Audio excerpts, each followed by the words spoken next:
Seeing that mountain terrifies me because it's one of the most dangerous volcanoes that are still active in the world. 3 million people live all around Mount Vesuvius, including the major metropolitan city of Naples.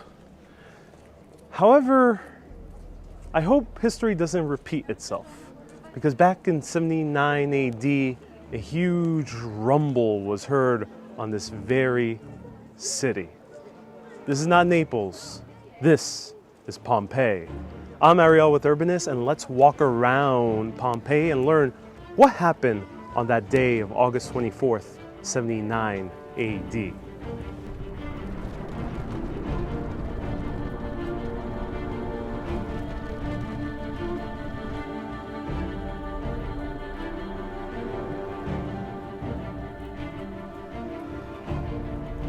This is the ancient Roman city of Pompeii, and that is Mount Vesuvius. Mount Vesuvius, one of the largest active volcanoes in the entire world, but definitely the most dangerous. I'm Ariel with Urbanist, and let's explore today this ancient city. What happened that many years ago? Why did so many people die? When most volcanoes happen, a few dozen might pass away. Here, it was thousands. What happened? Well, today we're going to learn exactly why as we walk the Forum of Pompeii, see the temples that were dedicated to the pantheon of gods of the ancient Romans, and how that led directly as to why Pompeii got buried under ash, rock, debris, and extremely high temperatures. Everything we're looking at in front of our very eyes, with one exception, that statue, and of course the people, everything else is perfectly well kept from 79 AD because Pompeii was frozen in time. Frozen in time because so much ash fell on the city and everyone died in an instant. However, as we know, lava travels very, very slowly. So what made this city flash freeze? Now, when this happens, and it happens pretty rarely, it is an archaeologist's dream, because an archaeologist is able to see the city how it looked like 2,000 years ago. When they first came across the ancient ruins of Pompeii in the 1600s, they were utterly stunned because they had no idea how big this was. They had no idea how many well-preserved buildings, columns, houses, frescoes, mosaics, forums survived. So Pompeii dates all the way back to 800 BC, to the Etruscans, the very mysterious Etruscans who spoke a language that is not related to any other language in the world. The Etruscans didn't last too long because by the time Rome was established around 600-ish BC, the Latin tribes started taking over all these cities, and this city of Pompeii became Roman.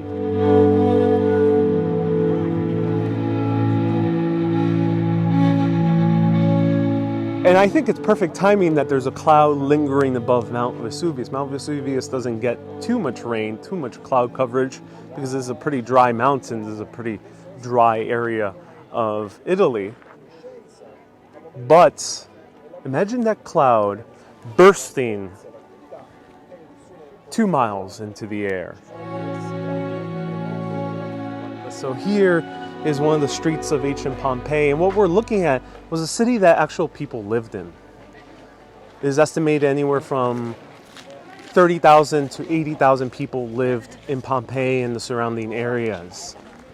However, the population of Pompeii was higher on August 24th, 79 AD. For context, in 80 AD, the Colosseum was built. The emperor was Tacitus. Vespasian died just a few short months before. The transition of power was very peaceful, and the ancient Roman Empire was thriving. However, Pompeii was more fuller than usual because the gods. Here is the temple of Saturn and Apollo. Let's take a look inside.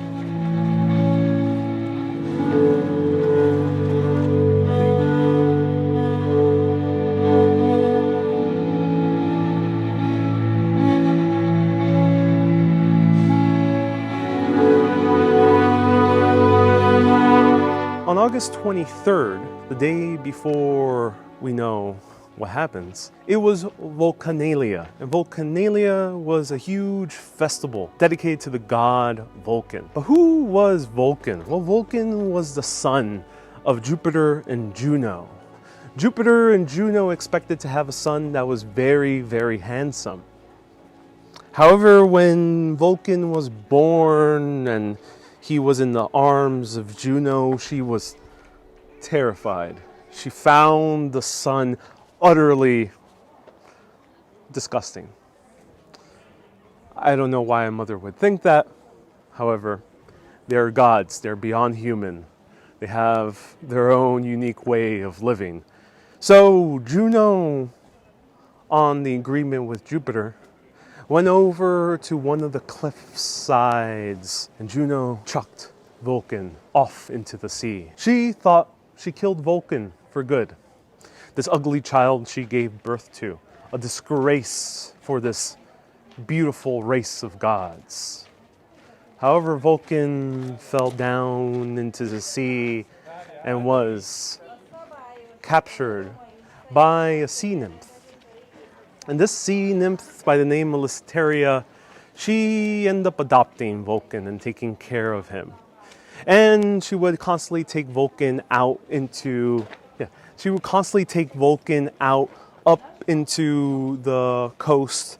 And by the coast of where Vulcan was dropped and he was raised, there was a bunch of carbon coals. And these coals, Vulcan was utterly amazed by them, because sometimes he would bump into a coal that was still lit up.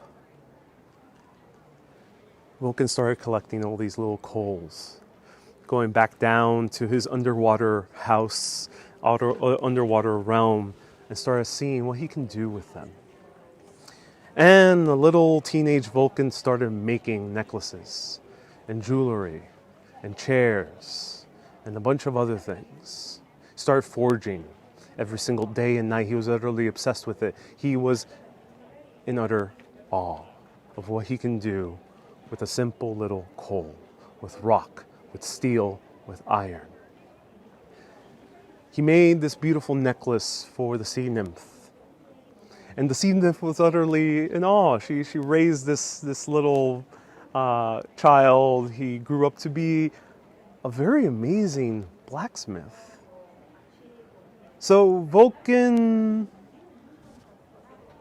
gave this necklace to Lysteria. And this story is very important because that was the festival that was happening right here. And it ties into why no one left, or very few people did leave. So Vulcan, the Lysteria, took this necklace and she was invited to have a dinner with Juno.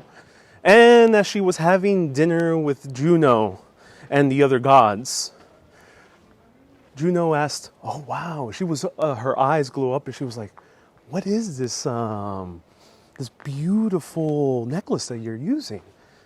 And Lysteria was shocked because she had no idea if she should say it, because she knew that Vulcan was abandoned by Juno. And Juno did not know that Vulcan was alive.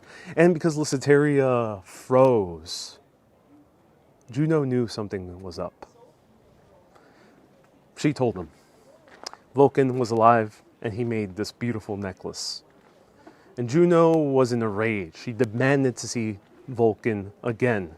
Vulcan refused, saying, "No, I'm not going to see this mother who abandoned me." So Vulcan as a gift to say no, politely, made Juno a beautiful chair. And when Juno received this chair, she was delighted. Oh, it was like so beautiful, it was nicely adorned and everything. And she sat down on the chair. However, this was no normal chair because the chair ended up completely sealing her into the chair. Chains wrapped around her, and it was a trap. Juno was stuck to the chair. The god Jupiter demanded Vulcan to free her. And Vulcan said, okay, I'll free Juno, my mother who abandoned me off into the cliffside and threw me into the sea, left to die. And Vulcan said, okay, I'll let her go under one condition. If you give me the hand of marriage to Venus, the goddess of love, the goddess whose star shines at night, especially during the morning. Jupiter agreed. Vulcan and Venus got married. However, Venus, being the goddess of love, is not going to be entirely faithful to Vulcan, not entirely agreeable to Vulcan, who is a man really obsessed with his craft. He doesn't have the time to really party and revel in the hedonistic lifestyle of Venus. So they constantly got into feuds. And the legend has it that every time Vulcan would have a feud with Venus, he would go into the forge. The forges would be the mountains all around the Mediterranean. And in those forges, he would start making metalworks. Vulcan was not only the god of fire, he was also the god of blacksmithing and forging. And every time there was a rumble in the sky, an earthquake, or a volcano, that was the god Vulcan making beautiful ironwork. So, Vulcanalia. August 23rd, 79 AD. A huge tremor was felt all around the city and the ground started shaking. However, as everyone was celebrating the god Vulcan, something happened. A tremor shook Pompeii, August 23rd, 79 AD. Emperor Tacitus is the ruler. He was in correspondence with a young man who had very high ambitions, and his name was Pliny the Younger.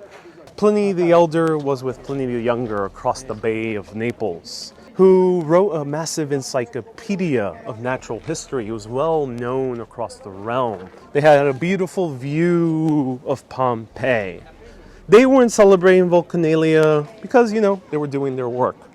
Pliny the Elder was writing about natural history.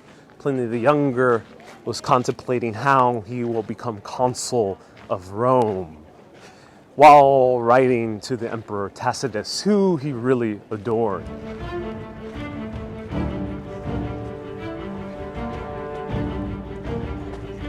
A little plume of smoke pops out of Vesuvius that day. However, it's not really that big of an explosion. It's a very tiny one. And everyone who's celebrating here, you can imagine, put yourself in the shoes back in August 23rd, 79 AD, filled with people carrying huge pieces of metal, wearing the most ostentatious necklaces, because ancient Pompeii was one of the most wealthiest cities in ancient Rome. It was a trading city, and it was an open trade city. So anything and everything could come right into these shores. But wait a minute, we're about 2 miles away from the sea. Well, that will come into play later, because Pompeii used to be literally right next to the sea. Just about a 5-minute walk that way would be the sea. Pompeii is surrounded by 2 great mountain ranges. As the tremors happened, everyone was startled. Whenever there would be a tremor or a mountain might rumble, that was a good sign that Vulcan was blessing the festival in his honor. So everyone was happy. Everyone was cheering at this huge tremor that happened. Also, they didn't panic because about a decade earlier, in 62 AD, the ground also shook. There was a huge earthquake. They also saw it as a good sign from the god Vulcan. But also, they weren't too surprised because earthquakes happen all the time in this region of Italy. There's a fault line that goes up. This is one of the most earthquake-sensitive areas in all of Europe. However, that earthquake in 62 AD did not come from the sea. Those tremors on August 23rd, 79 AD did not also come from the sea. It came from Mount Vesuvius. And for context, Mount Vesuvius, you can put like this, right there. Like if you put your arm, you make a triangle this way, and a triangle that way, that was how huge Mount Vesuvius was. No one in Pompeii really knew that Mount Vesuvius was a volcano. There might have been rumors, but no one really knew because Mount Vesuvius was very green, filled with trees. There was a huge forest up there where some mysterious rituals took place for the cult of Dionysus. But it was a beautifully bucolic area. And the soil was very rich. It still continues to be rich to this day because it's volcanic soil. But at that time, they didn't have any name for volcanic soil. The reason that they didn't know this was a volcano because the last time it ever erupted was 1,800 years prior to 79 AD. It was a very long time ago. Just as long as us standing here talking about Pompeii. But today we have ancient ruins. Today we have science. Back then they didn't have that. So they had no clue. They only thought that the god Vulcan was happy. Imagine just us walking around wearing our ancient Roman regalia, donned in the best metalwork. The streets are filled with people drinking, reveling, and singing. But they were also celebrating for another reason. This was 79 AD. The Emperor Augustus was passed away about 60 years prior. The Emperor Augustus was just officially made into a god. He officially joined the pantheon of gods. Even though Emperor Augustus did kind of consider himself a god while he was living, this was the official celebration. So there were two major celebrations happening in Pompeii. The population could have swelled from 30,000 to maybe 80,000 people. The Colosseum that is in Pompeii that's still fully intact, it's a amphitheater, looks just like the Colosseum except it's buried underground. That has a capacity of 20,000 people. So Pompeii was very, very packed to the brim. The streets would not have any space. This would be party central on August 24th, 79 AD. These are the streets where people lived in. However, Pompeii was a commercial town, so a lot of people lived right next to their stores. You can think of it as very similar to Trajan's Market, which we visited in ancient Rome. And the streets were actually on a lower level than the sidewalks. This is very common in modern-day New York City and a few other cities around the world. And the reason they have these rocks over here is so you can cross the sidewalk because they would constantly flood the streets with water in order to wash away the horse manure. Because this was a heavy trading town, so a lot of horses had to be brought in to constantly bring in the cargo, and they will always leave their remains. So these were stepping stones. Let's walk around the corner. Is it still active? Yes. Mount Vesuvius is still active. Last time it blew up was 1944, right during World War II. Actually destroyed a small little town nearby. So yes, it's still active. However, what happened in 1944 wasn't nowhere near as deadly as what happened in Pompeii. But what happened in Pompeii? All right, so 79 AD, August 24th, 8 a.m. A huge explosion is heard up into the air. The mountain just blew up. The man who we mentioned earlier, Pliny the Younger, was across the Bay of Naples with his father, Pliny the Elder. And they saw this explosion all the way from the Bay of Naples. And Pliny the Younger later wrote that it looked like a huge tree, those huge tall pine trees you see all around Rome, and you'll see them around here. They are like very small trunk, and then boom, they branch out. That's how he described the plume of smoke.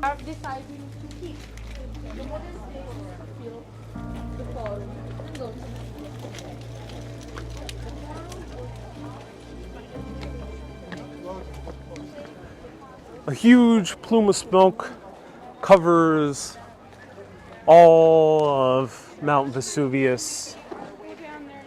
People are scared. They have no idea what's happening. They know of volcanoes, but this is by far the only one they've ever seen. I never seen a volcano. Most people who are alive today has never seen a volcano. They're rare for the common human experience. So they have no clue what's happening. They think it's the god Vulcan, but they're worried it might be something much worse. So they're looking at this huge plume of smoke going up and up and up. For context, that huge plume of smoke is the equivalent of 3 to 4 nuclear bombs thrown in Hiroshima. There's a lot more power in that mountain. Because currently, right now, there's about 1,000 atomic bombs worth of energy stored within the walls of Mount Vesuvius. So ash starts falling around the city, but it's not too bad because it's pumice. Pumice is a very soft rock. People use it nowadays to exfoliate their skin. It's the only rock that really floats. So pumice was falling. However, it kept on falling. By 3 p.m., the sky was completely dark to the brim. They couldn't see anything. People were worried. Pliny the Elder, across the Bay of Naples, received a letter from one of the aristocratic women he knew that lived close to the sea. She asked for help. She had no idea whether she should leave or not. Pliny the Younger is concerned, and he describes the scene as seeing the darkest sky he's ever seen in his entire life. It's almost as night led a huge shadow on that one area around Pompeii, Herculaneum, and the area around Mount Vesuvius.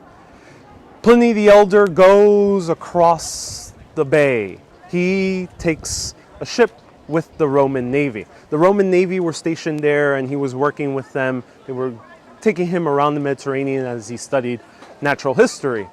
He, again, was one of the most recognized and most privileged and also rich scientists of his time, or proto-scientists. Pliny the Elder goes on these Roman Navy ships. And he convinces the Roman Navy ships to start sailing towards Pompeii. This is very unprecedented because back in that time, the Roman Navy is used to killing. To be 100% honest, that's what they do. They go to war. They're not used to saving people. And this is actually one of the very first instances that the Navy was used to actively make a rescue mission. Pliny the Elder is going across the Bay of Naples. However, Pliny the Younger, still at the villa across the Bay of Naples, see that the seas are getting rough because more and more pumice stone starts falling. And the thing is, pumice stone was falling at such a high rate that it's a light stone if one falls on your head. But if you have 10,000 of them falling on your head, if you have 10,000, 100,000 falling on your house, the roofs start collapsing down. People start putting pillows above their head in order to stop the pumice from hitting their heads. It wasn't a good idea because another explosion went up. This time it sent flying fiery debris to the city of Pompeii. That fiery debris started putting houses on fire, started putting the pillows on people's heads on fire. People were already panicking. The night was completely dark. It was pitch black. It was getting smoky. It was getting hazy. They couldn't see anything. There was zero visibility. However, this has happened before. Recently, it happened in Guatemala. There was a massive volcano that happened. It happened in Mount Helena back in the early 1990s. It's happened in Ipocatepetl, it's a hard word to pronounce, in Mexico. All those instances, there was only anywhere from 20 to maybe 200 deaths. Guatemala was a particularly heavy one, and it only had about 200 deaths. The reason for volcanoes being such a low death toll is, one, not too many people live around it, but two, is that lava moves very slowly. So the issue wasn't lava flowing down from Mount Vesuvius. Why did so many people die? Well, this is the strange thing. Let's look at how they died. Just across the forum, right at the plastered dead bodies of the Pompeii residents. You can still see their face. You can still see the expression that they had in those final moments. However, in those very final moments, they were completely out of air. They had nothing to breathe. They were suffering from extremely high heat. Here is a small child. Now, how did they get these casts? Well, they were mostly bone. However, in the 1800s, a scientist, I think he was from Germany, he found a way to inject plaster, and that plaster would fill up the bones and actually get how they look like without destroying the shape that they were found in. However, if there was so much smoke filling up Pompeii, which has happened before in, say, wildfires in California, that unfortunately has ravaged California for the past year, people still escape. The death tolls at wildfires still end up being many dozens, but not into the thousands. The thing is, this one don't really have been an issue because the winds in this area of Pompeii always tend to flow south, so away from Mount Vesuvius. That's why this area tends to be a little bit drier, and then the area used to be a little bit more greener. But that day, the winds were flowing north, right towards Pompeii. And right at nighttime, another explosion went up. This one was much larger, farther and farther up into the sky. The entire top of the mountain collapsed on itself. And because it collapsed in on itself, a huge plume of smoke started going down the mountain. Started dispersing because the winds were blowing north rather than south. So this huge plume of smoke was roaring down the mountain towards Pompeii and Herculaneum nearby. This wasn't your ordinary smoke. This was an avalanche of extremely hot smoke that was calculated to be around 400 degrees Fahrenheit. Also, the smoke is extremely thick and filled with heavy debris, a bunch of particulates in the air. And it also moves anywhere from 50 miles per hour to 100 miles per hour.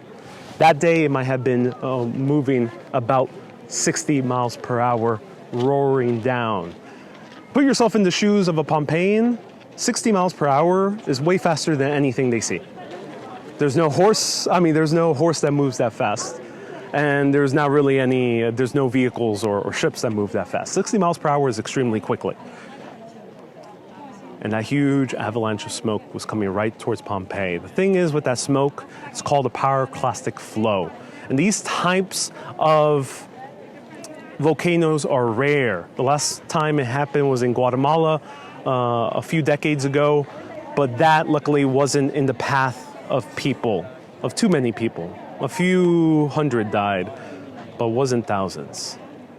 Here, there was a huge city right in its path. A huge city filled with revelers from the two huge festivals that were happening, Volcania and the festival honoring Augustus. People had no way out.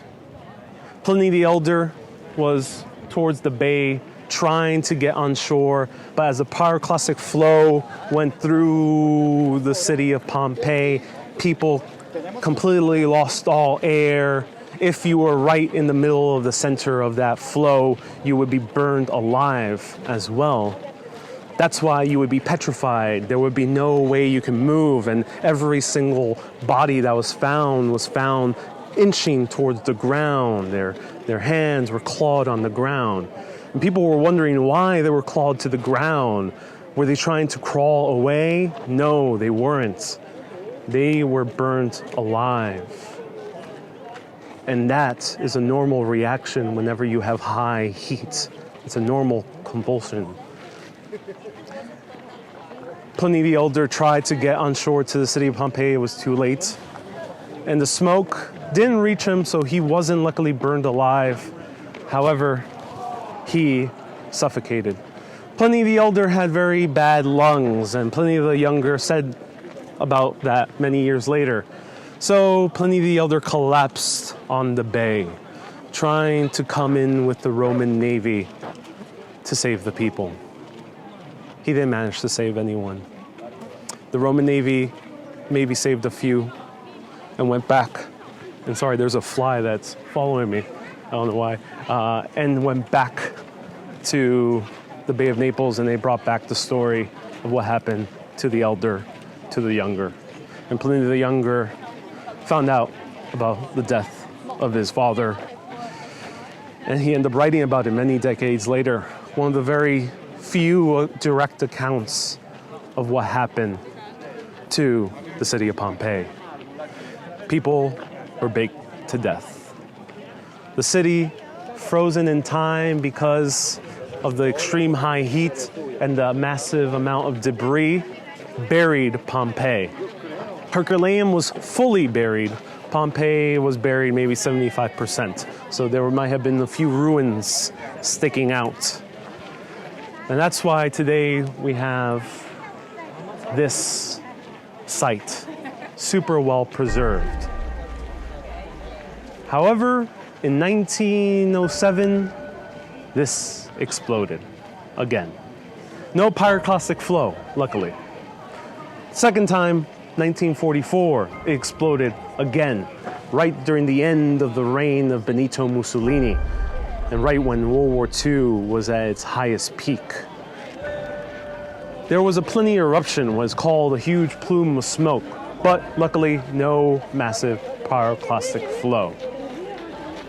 However, this very mountain has 1,000 atomic bombs of power held within it, and 3 million people live all around.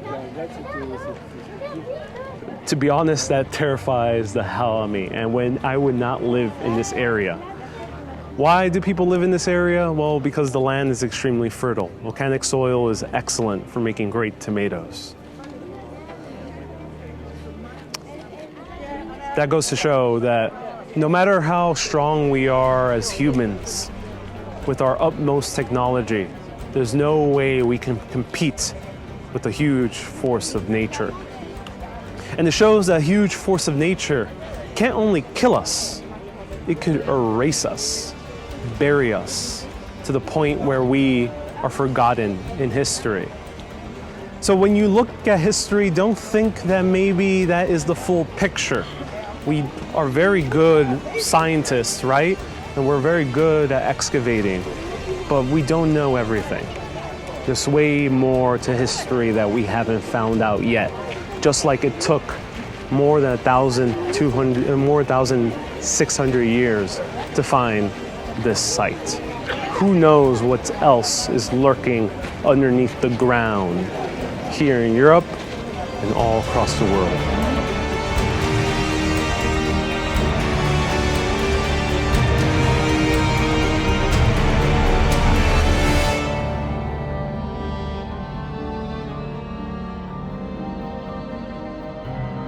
Thank you everyone so much for watching. I really appreciate it.